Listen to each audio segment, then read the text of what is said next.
even from a dozen miles off. That's as close as civilians could get back then before entering restricted land and being arrested. The facility below them was just as Campbell describes it. It's nestled between steep mountains and inside the recesses of the off-limit Nevada test site, 90 miles due north of Las Vegas. Dozens of airplane hangars are easily visible. The satellite dish gardens, control towers, and a handful of 737s that transport workers are very much in view. The airfield below them is among the largest in the United States, but because of its black budget status, it appears on no federal budget allotments. And Campbell says it doesn't have an official name either. Now, Campbell was a computer programmer by trade. And in 1992, he sold his shares in a Boston-based software company that he worked for, and he'd heard of the roiling mystery surrounding the airbase, and with time on his hands, came out to see what it was all about. By January 1993, Campbell had relocated to the nearest town, Rachel, 20 miles the other side of Area 51, one gas station, a bar, no post office. And eventually he set up shop in a $215 a month trailer, calling himself the Secrecy Oversight Council. Now, since then, he's translated a dogged computer hacker esprit into 18 months of exploring base perimeters and pioneering 2 mountaintop vantages on safe BLM land holdings. He did this legally. He also wrote and published a newsletter called The Groom Lake Desert Rat. Doesn't do it anymore. Had a circulation of 900 at its peak. And an informative guide called the Area 51 Viewer's Guide. And I've got that one time, and it was very informative. Campbell, again, with the photographer and the author, Webster and Richards, lifts his binoculars again. They scan the rifts between the lookout. It's a mountain actually he calls Freedom Ridge. You can't get there anymore. They've closed it off. And there's a distant airfield as well. Now, in the evening desert, there's a line of orange posts, some topped with stainless steel orbs the size of basketballs. Several closed-circuit TV cameras have been positioned by sentries. At those places and other key locations around the desert are large, unambiguous, restricted area signs that say use of deadly force is authorized. I've been there. Those signs are actually there. Ah, says Campbell, they have arrived. The camo dudes are here. So here comes the guys. Mark Richards, the photographer, and Webster, the author, follow Campbell's gesture. Now, along the perimeter below them, they see 2 white Jeep Cherokees with government plates they've materialized from the desert emptiness. They sit inside a gravel road gateway to the base, their engines idling, and inside the Jeep, heavily armed, camouflage-clad camo dudes. That's the name we call them. Security agents who were tipped off upon arrival by the automobile sensors that litter all the public roadsides alongside the mountain. And you can see them as you drive up. EE&G employees, I believe, are actually these guys. After the research that I've done, they're employed by EE&G. What's this, says Campbell? Another fellow over there on another vehicle. And here was a guy in a white pickup truck who was actually filming them. Richards, the photographer, using a telescope, fixes on the truck. Richards says, hey, they're filming us. They got a big telephoto TV camera. They're filming us. Campbell commandeers the telescope. That's new. That's very new. They've never done this before. He hands the telescope around. The Hilltop TV camera is the kind that it's usually seen in stadium-sized sporting events. It's being operated by a man wearing a camouflage uniform and green insulated jacket. Campbell suggests that we wave to the cameraman. Campbell says they're probably filming us to establish probable cause in case they want to search us on the way out. This is a wonderful development, says Campbell. Now, it's perhaps the most secret military installation in American history, Area 51 is. In addition, Area 51 and Groom Lake has a 40-year history. This was back in 1993. It had a 40-year history. It's acquired a slew of other less formal nicknames: Dreamland, The Ranch, The Box, Watertown Strip, to name a few. Now, since the Air Force and Pentagon officials, including the United States Air Force Secretary Sheila Windhall and General Walter S. Hogel, he's the Air Force Director of Public Affairs, they continued to deny its existence. Facts are still hard to come by, at least they were in 1993. According to Campbell, and what few scant pieces of information the Pentagon will depart with, the area began as a secret base in 1954 when Lockheed arrived there to develop the U-2, later the SR-71 Blackbird, the B-2 stealth bomber, and the F-117A stealth fighter. Now, most recently, it's also been said, and again, this is in the 90s, it's been said to house the Red Hat Squadron. That's a stable of aircraft purchased from defecting Soviet flyers, and the teardrop-shaped TR-3A, Tactical Reconnaissance Plane, that's said to be secretly employed in the Gulf War. Now, here's an interesting part of the article. Another rumor widely circulated is that the base has recently been home to an entirely new breed of supersonic spy plane. Dubbed Aurora, the $15 billion plane runs on controlled explosions of cryogenic methane or ammonia, which propel the triangular matte black aircraft between 4 and 8 times the speed of sound. Aurora may have actually been left behind 2 pieces of evidence. First was a powerful sonic wave that may have tripped a dozen earthquakes in the Mojave Desert back in 1991, and others describe a unique-looking contrail resembling donuts on a rope. The interesting part about this is a large, huge, triangular aircraft. Friends, this article was written in 1994. What have been the big aircraft that we've seen in the last 10 to 20 years? Not 28 years ago. Large, rectangular aircraft. Not unlike this Aurora described in this article written by the New York Times in 1994. I found that very, very interesting. Now, during the base's first 35 years, from 1954 on, local ranchers and miners were merely titillated by the vacuum-like security around the place. Now remember, people live out in the desert. They ranch cattle and they mine stuff. There's a lot of people who live in the desert.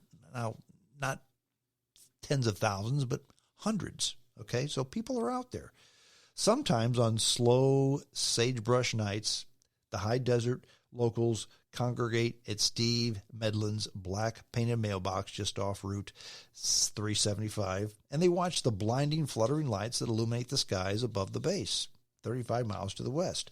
Now, on other nights, they stood by the rancher's mailbox and listened to sonic booms across every angle of the sky, crackling and echoing chaotically through the canyons. On still other nights, it was silent. Whirling dome-like apparatus appeared above the mountains, hovering in one place, then hopscotching around the sky. So the locals who lived in this area before Glenn Campbell came had done these types of things for entertainment for years. Then, in 1989, the simple pleasure of having a secret air base as a neighbor faded when a self-described physicist named Bob Lazar flashed across Las Vegas TV news. That story broken by George Knapp.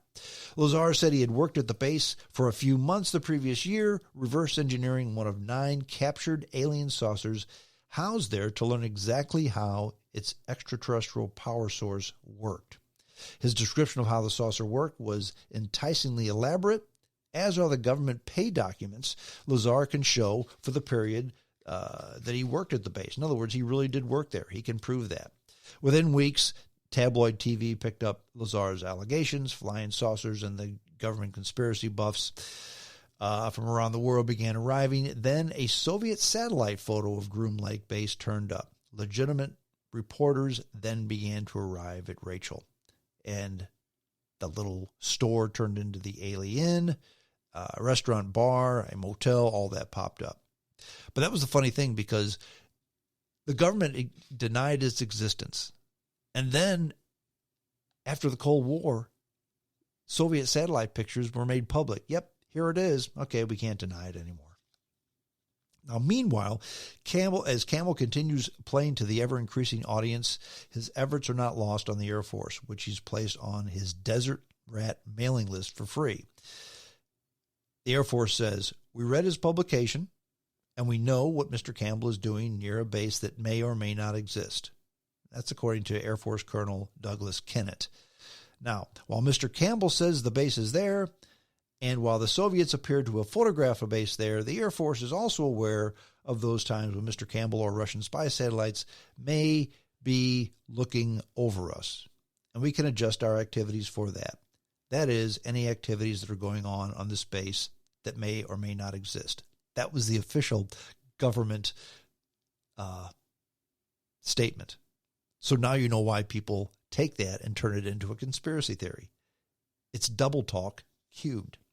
Now, existent air base or not, the United States government has decided to end Campbell's desert romps. Now, last September, September of September of 1993. And despite all Air Force denials that the place existed, the Air Force Secretary Windall wrote Interior Secretary Bruce Babbitt requesting control of nearly 4,000 acres of BLM land just outside the perimeters. Freedom Ridge. That area was seized and also made off limit. So you couldn't go to Freedom Ridge after September 1993. Nothing there, and we're not going to let you see it either. Now, after a few hours atop Freedom Ridge, because this was before they closed it down, the thrill of watching a top-secret airfield became very boring, okay? And because you can only look at this stuff for so long, it gets hot and you get bored, okay? Now, over this time, Campbell, while they were looking at the base on Freedom Ridge, over this time, Campbell had been using a police scanner radio to monitor the conversation between the security forces and the local sheriff's department, which dispatched a patrol car to meet us as we left Freedom Ridge. Now, over the radio, there was talk of search warrants, but Campbell says, let's play a game here. Let's see if we can't draw them out a little. Let's get lost. So Campbell and Webster play a game.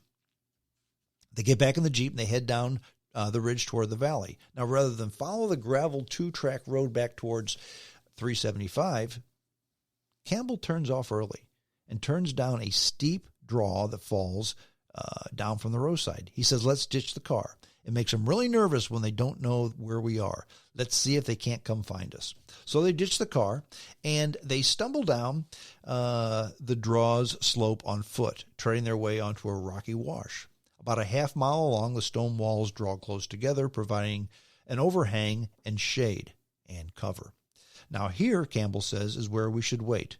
In the desert, in his desert camouflage suits, he sits down, reaching into his bulging pockets, and extracts his lunch, Mountain Dew and pretzels. Now, for a while, absolutely nothing happens. Then, in the distance, they hear the distinctive womp, womp, womp of helicopter blaze.